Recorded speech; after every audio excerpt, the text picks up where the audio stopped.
Good morning, praise the lord. ઈશ્વરનો આભાર માનતા આવો આજનું વચન જોઈએ. અને ઈસુ મંદિરમાંથી નીકળીને માર્ગે ચાલતા હતા ત્યારે તેમના શિષ્યો તેમને મંદિરના બાંધકામો દેખાડવાને તેમની પાસે આવ્યા. ત્યારે તેમણે તેઓને ઉત્તર દીધો કે શું તમે એ બધા નથી દેખતા? હું તમને ખચિત કહું છું કે પાળી નહીં નંખાય એવો એક પણ પથ્થર બીજા ઉપર અહીં રહેવા દેવાશે નહીં. માથી લખેલી સુવાર્તા તેનો 24મો અધ્યાય અને તેની પહેલી અને બીજી કલમ. આજનો વિચાર: ખ્રિસ્તમાં અતિ પ્રિયવાળા મિત્રો, પ્રભુ ઈસુ ખ્રિસ્તના પવિત્ર પાવન નામમાં આપ સર્વને સવારની પ્રેમભરી સલામ. અધ્યાયની શરૂઆત જ બહુ ભયંકર રીતે થાય છે અને તમે ધ્યાન આપશો તો જણાશે. અને ત્યાં લખ્યું છે સ્પષ્ટ કે અને ઈસુ મંદિરમાંથી નીકળી માર્ગે ચાલતા હતા.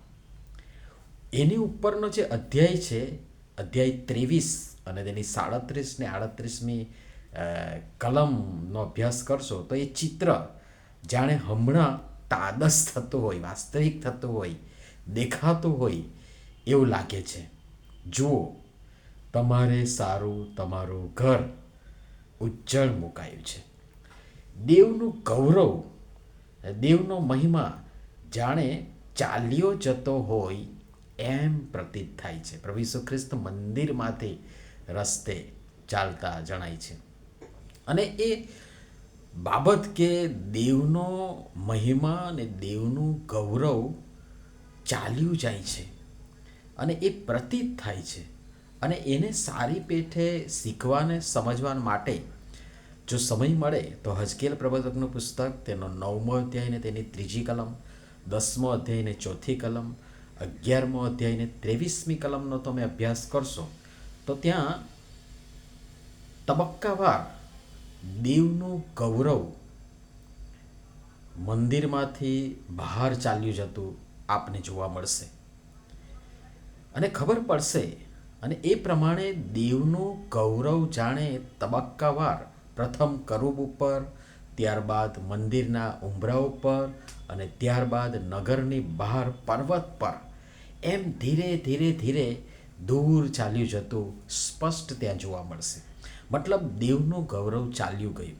શિષ્યો પ્રભુને મંદિરનું બાંધકામ ને તેનો વૈભવ જે ક્ષણિક છે, નાશવંત છે અને બહુ નજીકના સમયમાં પ્રભુ ઈસુ ખ્રિસ્ત જે બોલે છે એ બહુ નજીકના સમયમાં પૂરું થવાનું છે અને પ્રભુના કહ્યા પ્રમાણે જેનો નાશ થવાનો છે એ દેખાડવા માંગતા હતા. જુઓ ને, પ્રભુ કેટલો સરસ એનો નકશો તો જુઓ, એની ડિઝાઇન તો જુઓ, એની ભાત તો જુઓ તમે.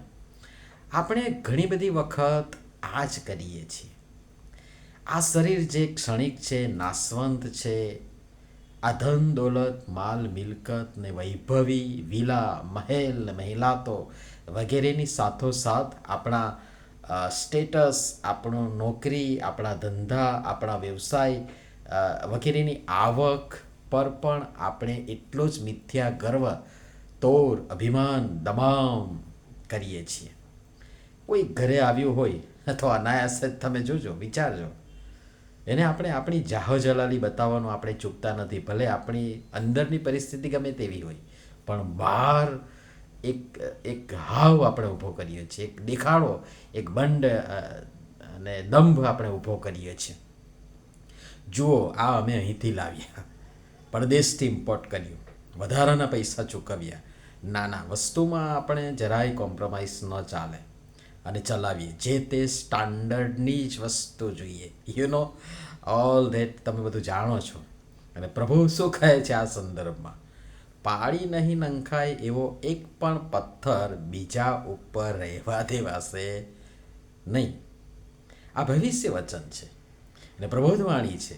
અને આગળ જતાં એ ભવિષ્ય વચન મુજબ યરુશાલેમ જ્યારે સંકટમાં આવે છે, મંદિરને બાળી નાખવામાં આવે છે ને ત્યારે એ ધ્યાનાકર્ષિત નકાશી જે સોને મઢેલી, એ સોનું પીગળીને પથ્થરોની ફાટમાં, દિવાલોની ફાટમાં થઈને વહ્યું અને એ તિરાડોમાં જમા થયું પીગળીને. જે શોધવા લોકોએ, એ સમયની વાત કરી રહ્યો છું, એ શોધવા લોકોએ જે બાકીના પથ્થર એકબીજા પર ગોઠવાયેલા હતા એમને પણ એક પછી એક તોડી નાખ્યા, પાડી નાખ્યા અને હટાવીને એ સોનું શોધવાની લાઈમાં એક પણ પથ્થર પ્રભુના કહ્યા પ્રમાણે બીજા પર રહેવા દીધો નહીં. અને એ રીતે ભવિષ્ય વચન પૂર્ણ થયું. આ થઈ મંદિરની વાત. આજે હું અને તમે જેઓ ખ્રિસ્તના તરીકે ઓળખાઈએ છીએ, વિશ્વાસુ છીએ, દરેક એ પ્રત્યેક એ દેવનું મંદિર છીએ.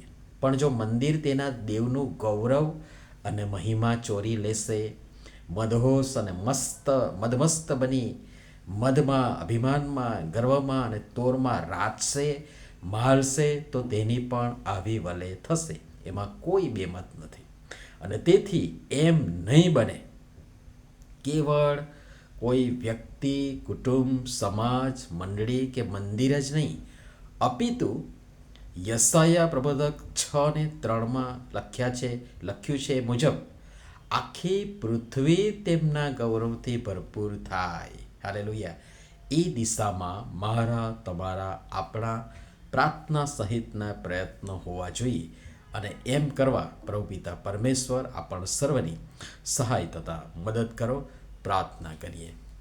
પ્રેમાળ પિતા, અમારું શરીર અને જીવન એ તમારું આપેલું છે અને એ તમારું મંદિર છે જેનામાં તમારો આત્મા વસે છે. કિંતુ એ તરફ આંખ આડા કાન કરી અમે તમારા મંદિરનું અવમૂલ્યન કરી તેને અમારી રીતે નઠારો, ઠગારો, મઠારો કરી લોકોને તો ઠીક, તમે જે સર્વે સર્વા છો, સર્વજ્ઞ છો, સર્વવ્યાપી છો, બધું જાણો છો, તમને છેતરવાના મિથ્યા પ્રયાસ અમે કરીએ છીએ.